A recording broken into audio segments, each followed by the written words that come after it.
النهارده بقى هعمل معاكم كحك العيد الناعم الدايب ومنين، وهحشي عجوة وهحشي ملبن، وكمان هقول لكم عملنا اشكال كتير زي ما انتوا كده شايفين. طبعا انا اخر واحده تعمل كحك العيد، بس الحمد لله انا عملته على اخر لحظه. شايفين بقى الكحك بتاعي عامل ازاي ناعم ودايب وطعمه في منتهى الجمال. دي بقى يا حبايبي طريقه الكحك بالسمنه المقدوحه بتاع الفلاحين هنا بتاع زمان. شايفين بقى الكحكيه دايبه ازاي وجميله، بصوا وتستاهل بقكم. دايب وناعم وجميل وريحته قلب الشارع كله. تعالوا شوفوا هنعمله ازاي مع بعض، وافتكروا معايا كده ايام زمان. واقول لكم على الكميه ديت المقادير بتاعتنا. بصوا، ما انا عندي هنا 2 كيلو من السمنه حطيتهم اهوت. السلام عليكم ورحمه الله وبركاته، ازيكم يا حبايبي عاملين ايه؟ رب تكونوا بخير. حطيت هنا 2 كيلو من السمنه اهوت المقدوحه، ومجهزه معايا نص كيلو من السمنه الزبده الجاموسي. معايا هنا اللهم صل على النبي 5 كيلو ونص من الدقيق. حطيت 4 كيلو ونص نخلتهم هنا في طبق كبير كده. وكمان ما ينفعش تحطوا، لازم يكون طبق استانلس او زي ده. ما ينفعش تكبوا السمنة على طبق بلاستيك، طبعا الطبق هيسيح ومش هيبقى كويس. بعد كده حطيت هنا مقادير اللي هخلي كيلو دي على جنب علشان ابقى برد بيه. وحطيت 8 كيلو من السمسم كده، عملت حفرة في الدقيق وحطيت نص 8 كيلو من السمسم. ونزلت بقى بالسمنة الممدوحة بتاعتي كده شوية بشوية، وهبدأ اقلب بقى كده. سبتها شوية بس لحد ما السمسم يحمر معايا. وهبدأ اقلب بالشكل اللي انتوا شايفينه ده لحد ما دلوقتي بقى يا حبايب قلبي مرحلة نبس الدقيق مع السمن. طبعا هي سخنة. قلت بقى ده بقى وقت الدقيق اللي انا كنت راكناه على جنب. الكيلو من الدقيق هحطه بقى، وابدا ابس برضو العجينه كده برضو بيه علشان عايزاها ناعمه وعايزه السمنه تتلغلغ كده مع الدقيق. وهبس بقى كده زي ما انتم شايفين. وكمان في المرحله دي حطيت نص كيلو السمنه الزبده اللي هي بتاعه الجاموسي. ولازم تبسي الكحك كويس جدا جدا كده لو انت عايزاه دايب وعايزاه حلو. تبسيه كويس جدا هنا. تعالوا بقى بينا نجيب الخميرة بتاعتنا. معانا هنا قطعة كده من الخميرة كبيرة، يعني حوالي كده نص صابعنا كده. ومعاها 4 معالق من السكر ونص معلقة صغيرة من الملح. وهبدأ افرك الخميرة كده مع السكر والملح زي ما انتوا كده شايفين. علشان طبعا انا طبعا هخبز الكحك ده بعد ساعتين، فهي ديت قطعة الخميرة دي تبقى مناسبة.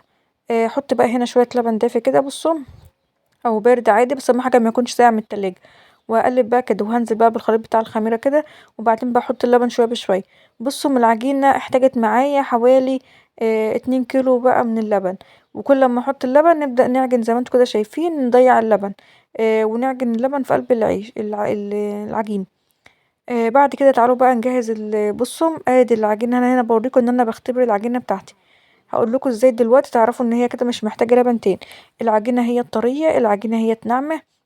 اما تمسكي العجينه كده وتتك عليها كده بصابع ايديكي، تلاقيها ما بتفتحش معاكي وتكون ناعمه زي ما انتوا كده شايفين، تعرفوا انها خلاص كده مش محتاجه لبن تاني.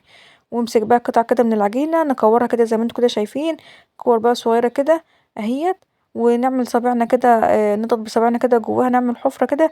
اهي ناعمه اهي، مش مفتحه ولا مشقه معانا، يبقى كده خلاص العجينه كده معانا زي الفل. الطبلية بتاعتنا كانت مغسولة حلوة جدا ومنشفينها. نبدأ بقى نحشي بقى الكحك بتاعنا. احنا بنعمله بقى سمبوكسات. نفرد بقى كده قطعة من العجينة نكورها كور صغيرة كده، ونحط بقى نفردها كده على شكل دايرة. ونحط قطعة الملبنة. ونبدأ بقى نضفر بقى السمبوكسة كده زي ما انتوا كده شايفين الحروف بتاعتها. اهي زي ما انتوا كده شايفينها كده اهي. وده بيبقى شكلها، احنا على طول بنعمله كده كل سنة. كده بقى فاضل على مرحلة النقش، هننقشها بقى دلوقتي. ونحطها في الصاج لحد ما نملى الصاجات كلها. انا بقى هقعد بقى اعمل شويه اختراعات بقى في الكحك دولت بالاتنين كوسه اللي انا عملتهم دول. بصوا، قطعه الملبن لازم تكون كبيره كده على قد القرقوشه بتاعتي اللي يقطعها ياكلها.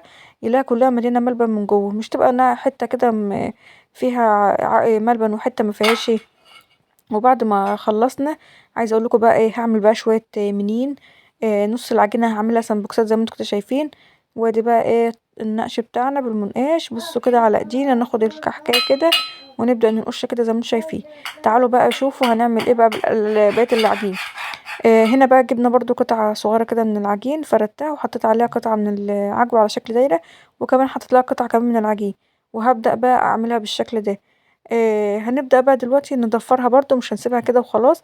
هنضفرها وننقشها برضو دلوقتي. بعد كده يا حبيب قلبي، طبعا الكحك في ناس بتحب تعمل اللي هي الكحكايه اللي هي المدورة.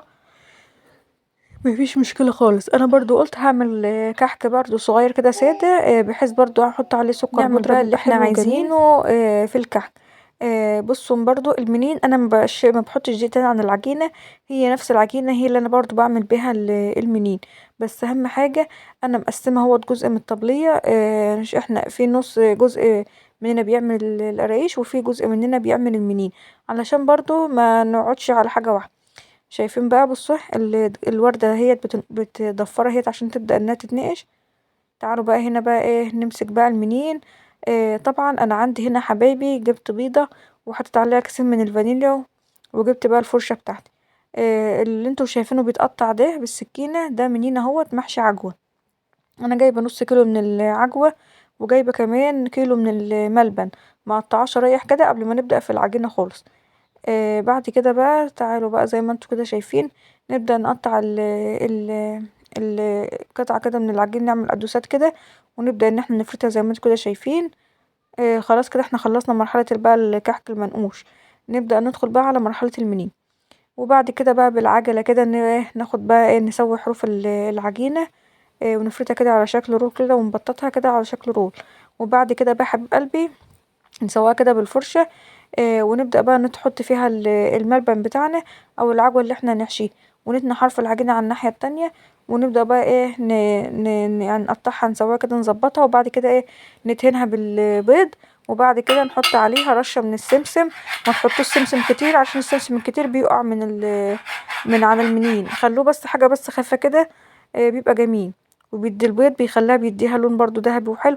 وطبعا حاطه له كيسين من الفانيليا متخافوش علشان ما يبقاش زفر ولا حاجه. بعد كده بقى هنبدأ نعمل بقية العجينة، قلت لهم خلاص نعملها بقى منين سادة. منين السادة برضو لو هيتحط بالعسل يتغمس بيه يتلكي كده في الجبنة يتعمل في الشاي أي حاجة. أنا عن نفسي بحب برضو المنين السادة. وتعالوا بقى شوفوا ديت بقى آخر قطعة من العجين هنعملها بقى المنين السادة بالعجلة زي ما انتوا كده شايفين، وبنعملها كده صوابع. بتبقى بتديكي شكل جمالي وزي الفل. بعد كده بقى هنرص كله في الصاجات، آه وهنسيبها لمدة، انا سبتها لمدة ساعة ونص وكانت اكتملت زي ما انتوا كده شايفين. وجي خلاص مع طب نعرف ازاي انها تتخبز. بصوا ما تضحكوش عليا بقى يعني ايه، تحط ودنك كده على الصاج على العجين، لو اللي سمعت صوت كده بيزنة كده تعرف ان العجينة خلاص اختمرت وعايزة تتخبز. ولعت الفرن بتاعي من تحت ومن فوق على نار هادية، فرن الغاز. وحطيت الصاجات بتاعتي بياخد في الفرن حوالي نص ساعة 25 دقيقة، لحد ما ياخد لون احمر من فوق وياخد لون احمر برضو من تحت. كل شوية لفف الصاج بتاعك علشان تاخد النتيجة دي. بصوا بسم الله ما شاء الله على المنين طالع عامل ازاي. ده اول صاج اخبزه. بصوا السمسم اهوت والبيض مديه اللون الذهبي الجميل اللي انتوا شايفينه ده. وده كمان اهوت اللي احنا كنا حاشينه ملبن. يعني خبزت الاول المنين المحشي، اخر حاجه اول حاجه تخبزيها الحاجه اللي انت عاملاها الاخر اللي هو المنين المحشي زي ما انتوا كده شايفين. وبعد كده حاجه في منتهى الجمال، خبزت بقى هو المنين الساده. وبعد كده بقى ده كان شكله اهو بعد ما طلع بقى من الفرن. جبت صينية عندي وحطيت عليها ورق كده كراسة قديمة او كتاب. وادي الكحك اهوت زي ما انتوا كده شايفين. ده الكحك السادة بقى اللي هنحط عليه السكر البودرة كده في العيد كل سنة وانتم طيبين. وادي المنين اللي محشي ملبن، حاجة كده عظمة على عظمة يا ست في منتهى الجمال. وادي بقى ديت مقادير اهي 2 كيلو سمنة عملوا الكمية دي. يا رب يكون الفيديو عجبكم، متنسوش تحطوا لايك، والسلام عليكم ورحمة الله وبركاته.